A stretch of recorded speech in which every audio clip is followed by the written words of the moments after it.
안녕하세요. 오만사입니다. 오늘은 제 인생에서 가장 치떨리고 또 제 가치관을 완전히 뒤흔들었던 이야기를 하려고 합니다. 저는 30을 앞둔 평범한 여성입니다. 사랑하는 남자친구가 있었고 결혼 준비를 하나하나 해나가던 중이었죠. 그때까지만 해도 제 앞날이 이렇게 무너질 거라곤 상상도 못했습니다. 그 사건은 아버지가 쓰러지시던 날 시작됐습니다. 평소 건강하시던 아버지였는데 갑작스럽게 뇌출혈로 쓰러지셔서 중환자실에 들어가셨어요. 저와 엄마 그리고 동생은 하루하루가 지옥 같았습니다. 혹시라도 아버지를 잃을까 매일 눈물이 고여 있었죠. 그런데 그 고통의 한가운데서 저는 제 인생 최악의 대화를 듣게 되었습니다. 아버지가 수술을 받고 계시던 그날 저는 물 한 잔을 마시려고 환자 가족 휴게실로 향했습니다. 그곳엔 예비 시어머니와 시누이가 아버지가 쓰러지셨다는 소식을 듣고 한달음에 달려와줘서 잠깐 휴게실 방에서 쉬고 있었어요. 결혼할 예비 신랑인 춘봉 씨는 아직 도착하지 않았었고요. 저는 그냥 인사를 드리러 갔었는데 문이 열려진 그 틈 사이로 제 귀에 믿을 수 없는 말들이 들려왔습니다. 이게 웬 횡재냐? 엄마, 말 조심하세요. 누가 듣겠어요. 듣기는 누가 듣는다고 그러니?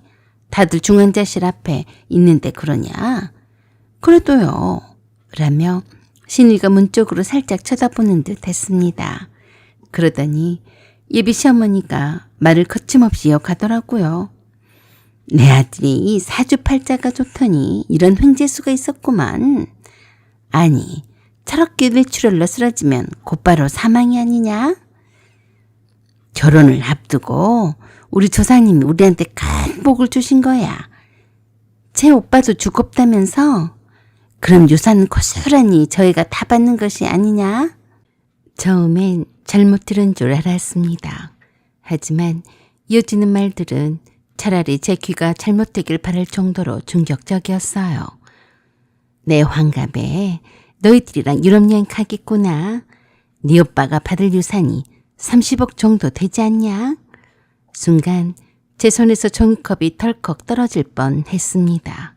손이 덜덜 떨리고 심장 요동을 쳐댔으니까요.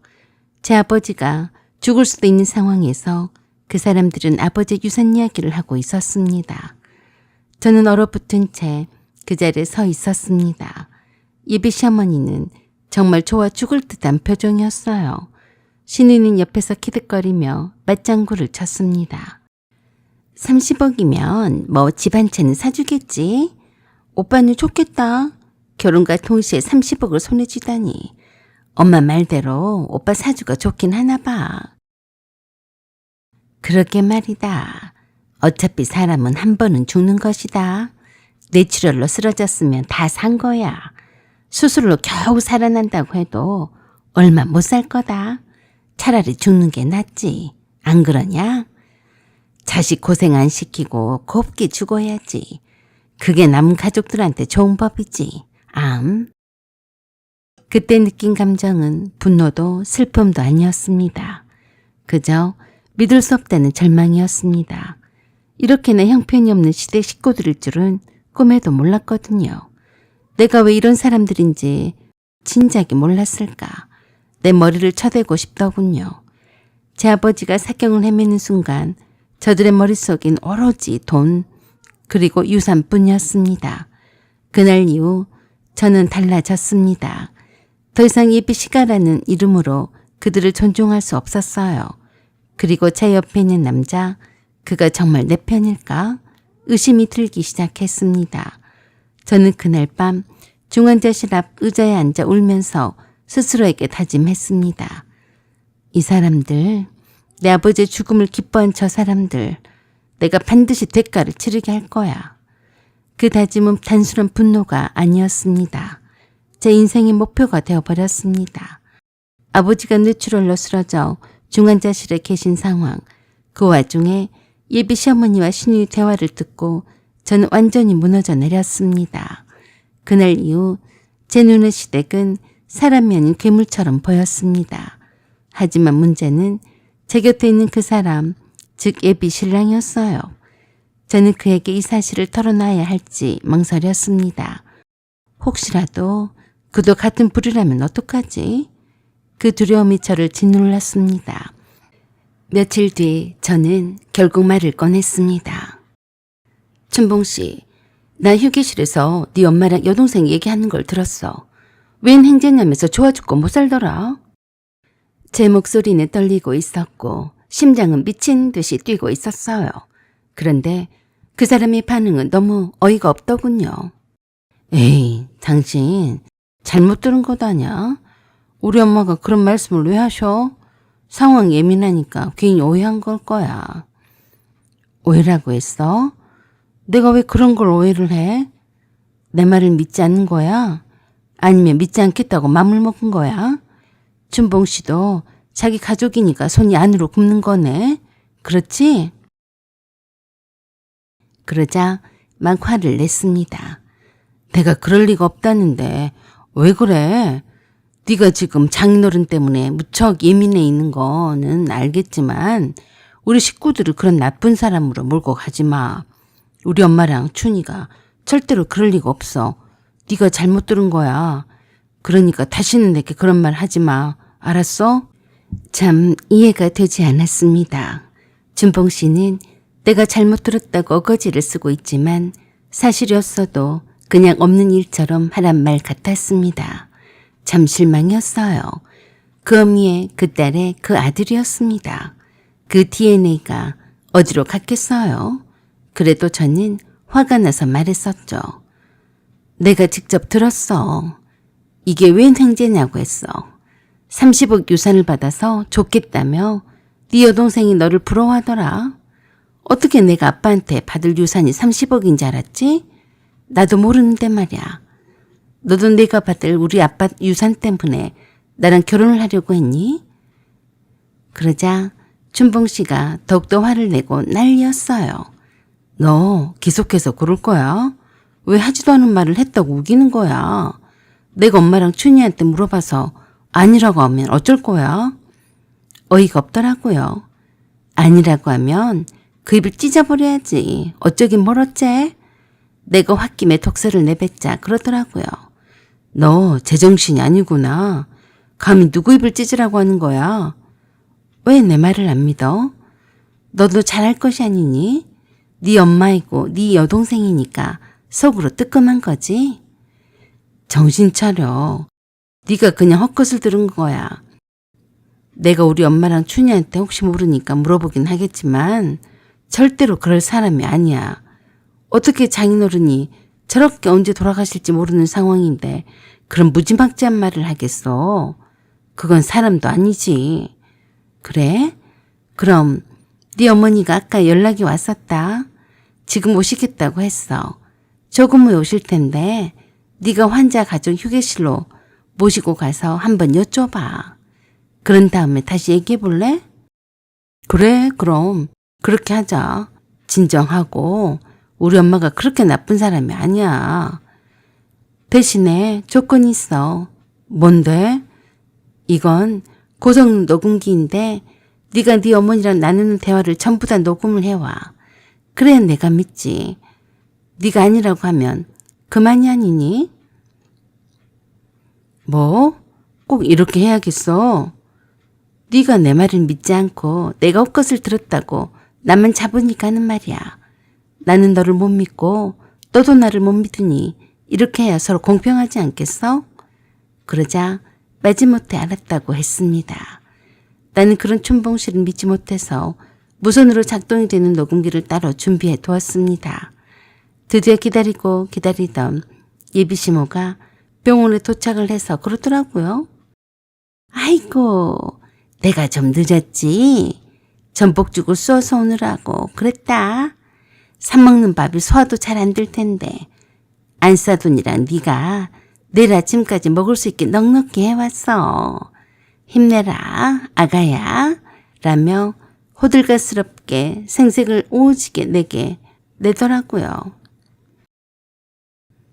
그런 가식적인 행동에 참 비위가 상했습니다. 우리 아빠가 오늘 또 죽나 안 죽나 보러 온 거겠죠. 그것도 모르고 춘봉 씨는 내게 그러더라고요. 거봐, 우리 엄마 같은 사람이 또 어디에 있겠어? 결혼을 한 것도 아니고 예비 사돈인데 이렇게 장인어른 병원을 날마다 와주는 사람이 또 어디 있냐고. 그 말을 듣던 예비 시어머니가 내게 그랬습니다. 뭘 이런 걸 가지고 그러니? 내 며느리가 병간호에 몸이 상할까봐 그런 거지. 좌우지간 병간호하는 사람이 잘 먹어야 기운을 내서 환자를 돌보는 법이다. 이거 먹고 힘내거라. 알았니? 그렇게 말하는 예비 시어머니 얼굴에다 주먹을 날리고 싶을 정도로 비위가 상했지만 꼭 참았어요. 나의 얼굴빛에도 아랑곳을 하지 않고 뭐가 그리도 들떴는지 모르겠더라고요. 속이 불이 날 것만 같은 내 맘도 모른 채 예비 시어머니가 묻더라고요. 사돈은 어쩌고 계시냐? 많이 좋아졌니? 네, 다행히 수술은 성공적이었어요. 조금만 늦게 도착을 했으면 큰일 날 뻔했다고 했어요. 아직은 더 지켜봐야 하지만요. 아, 그래? 다행이다. 그런데 안사돈은 어디에 계시니? 집에 가서 쉬다가 오시라고 보냈어요. 아, 그러냐? 사돈이 많이 좋아지신 게로구나. 딱 봐도. 아니, 이게 뭐야? 뇌출혈로 쓰러졌는데 수술이 잘 됐다니 이게 무슨 조화야? 아이고, 빨리 죽어줘야 돈 30억이 들어올 텐데. 라고 생각을 하면서 실망하는 눈치였어요. 그때 내가 춘봉 씨한테 그랬습니다. 춘봉 씨, 난 여기에 더 있을 테니까 어머니 모시고 휴게실 방에 가 있어. 지금 마침 거기 사람들도 없으니까 어머니랑 잠깐 쉬고 있어. 라고 하니까 예비 시어머니가 내게 그랬습니다. 내가 쌓은 정성을 봐서라도 휴게실로 가서 한 입이라도 전복죽을 먹어라. 라고 하자 내가 그랬어요. 네, 의사 선생님이 마지막 회진을 돈다고 하니까 만나 뵙고 가려고요. 조금 있다가 갈 테니까 먼저 가 계세요. 그러냐? 알았다. 그럼 춘봉이랑 먼저 가 있으마. 라고 하며 환자 가족 휴게실 방으로 갔습니다. 예비 시어머니가 휴게실로 가고 난 뒤 나는 중환자실 앞에서 혼자 남아 담당 의사 선생님을 통해 아버지 상태에 대해서 들었습니다. 위독한 상태는 지났고 수술도 성공적이었으니 희망적이라고 했습니다. 듣던 중 반가운 소리였어요. 너무나 다행이어서 담당 의사 선생님께 고맙다고 여러 번 허리 숙여 인사를 했어요. 하지만 아버지 얼굴은 여전히 창백했고 호흡은 불안정했습니다. 살아있다는 사실만으로도 마음 한켠이 다행스러웠습니다. 그럼에도 불구하고 내 안에서는 분노와 배신감이 사그라지지 않았습니다. 내가 중환자실에서 나오자마자 복도에 춘봉 씨가 서 있더라고요. 장인어른 좀 어떠셔? 위기는 넘기셨대. 좋아지실 것 같다고 했어. 무엇보다 수술이 잘 되어서 조금만 늦었어도 이렇게 좋아질 수는 없었을 거래. 다행이야. 아, 그래. 잘 됐어. 그래서 내가 물었어요. 어머니는 아직 휴게실에 계시니? 아니, 널 보고 가겠다고 하시는 걸 그냥 가시라고 했어. 그래? 잘 됐네. 녹음은 했어? 녹음? 아, 그렇지. 깜빡했네. 깜빡 잊고 안 했어. 그리고 엄마한테 물어봤는데 펄쩍 뛰시더라. 네가 그냥 잘못 들은 거야. 그래? 수상하네. 왜 녹음을 안 했을까? 라고 하며 춘봉 씨를 데리고 조용한 귀퉁이로 가서 내가 넥타이 핀처럼 몰래 꽂아둔 초소형 고성 녹음기를 살짝 떼내어서 이어폰 하나를 춘봉 씨 귀에 꽂아 주었습니다. 그랬더니 깜짝 놀라면서 그러더라고요. 이게 뭐야?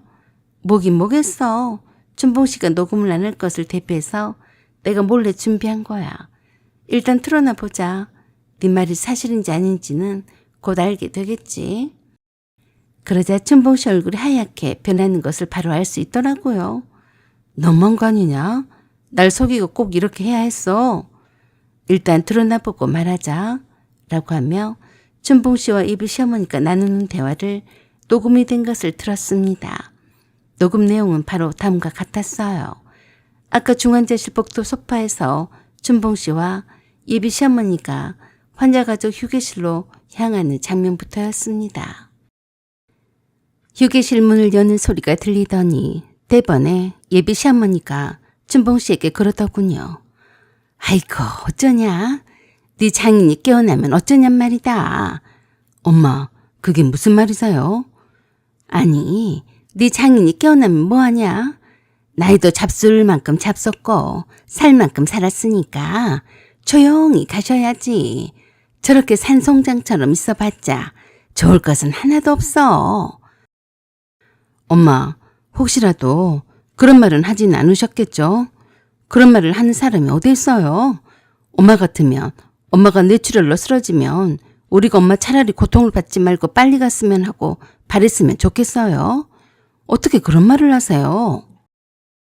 너는 어쩜 그렇게 정떨어지게 말을 하냐? 다 너를 위해서야.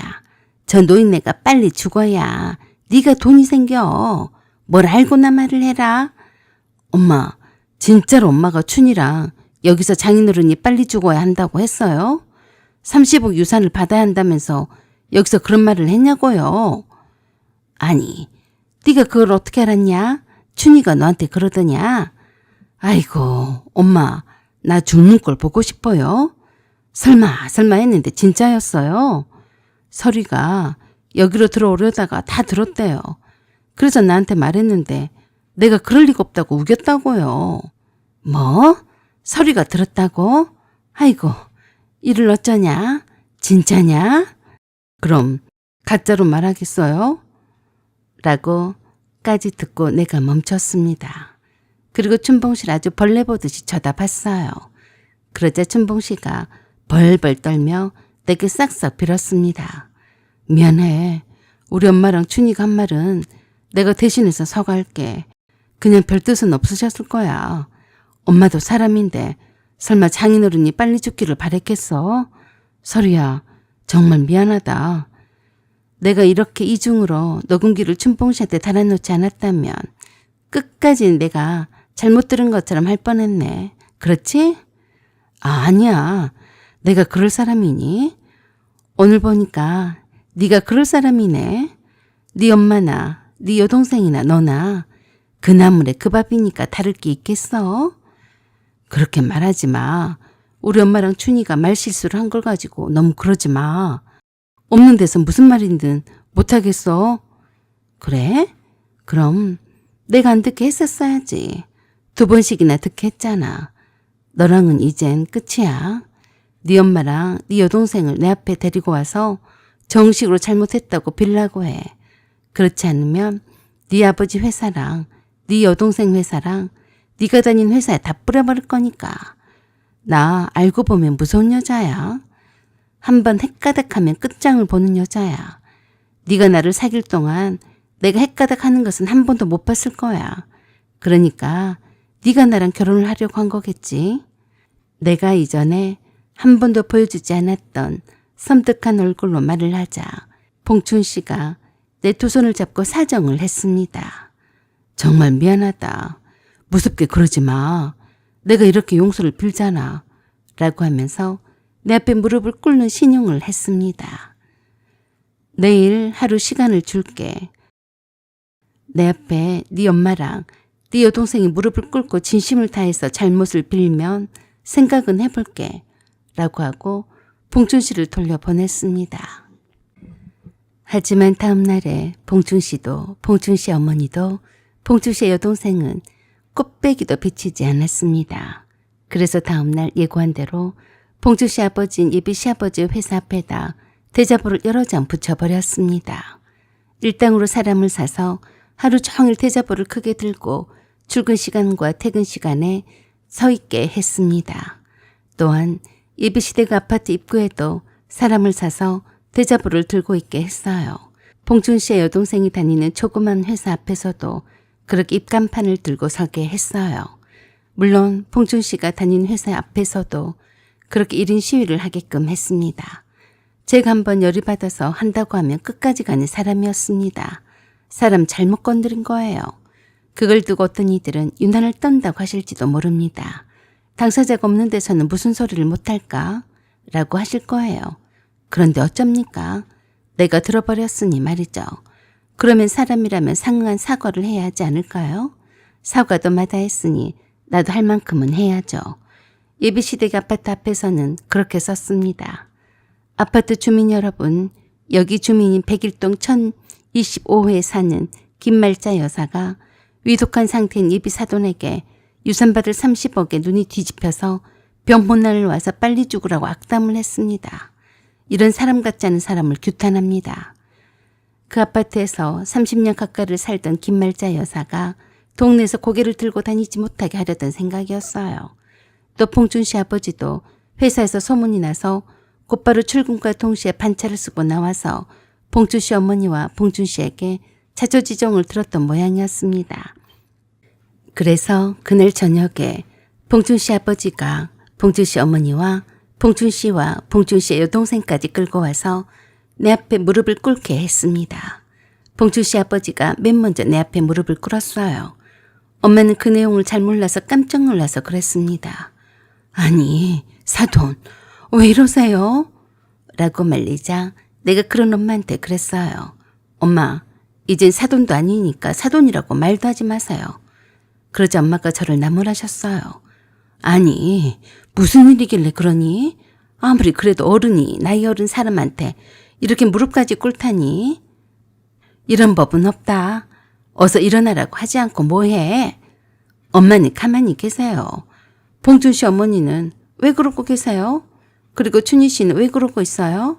라고 하자 봉준 씨 아버지가 무릎을 꿇은 채로 뒤를 돌아다보며 그러셨습니다. 다들 뭐해? 어서 잘못했다고 빌지 않고. 그러자 마지못해서 봉준 씨 어머니와 봉준 씨 여동생이 입을 실룩거리면서 그러더라고요. 내가 미안했다. 네가 들을 줄은 몰랐다. 라고 하자 봉준 씨 아버지가 내게 그랬습니다. 내가 우리 가족을 대표해서 이렇게 용서를 구하마. 그만 용서해라. 네가 얼마나 노여웠으면 내 회사랑 춘희와 춘봉 회사 앞에까지 와서 그랬겠니. 미안하다. 그래서 내가 그랬습니다. 네, 이렇게 빨리 와서 사과할 줄은 미처 몰랐네요. 이젠 그만 일어나세요. 라고 하며 춘봉 씨 아버지를 내가 일으켜 세우자 그새도 졸갑스럽게 춘봉 씨 어머니가 그러더라고요. 네가 그렇게 화낼 일은 아니었다. 그렇다고 아파트 앞에다 대고 대자보를 붙이고 스피커에다 대고 동네방네 소문을 낼 것까지는 아니지 않니? 라고 하자 춘봉 씨 아버지가 그런 춘봉 씨 어머니한테 야단을 쳤습니다. 당신이 문제야. 당신 같으면 그런 소리를 듣고 가만히 있겠어? 언제나 사람이 될 거야. 라고 하자 끽소리도 하지 않았습니다. 역시 말귀를 알아듣는 것은 춘봉 씨 아버지뿐이었습니다. 엄마는 그저 무슨 말인지 몰라서 그저 쳐다만 보고 있었어요. 그래서 내가 말귀를 잘 알아듣는 춘봉 씨 아버지에게 그랬습니다.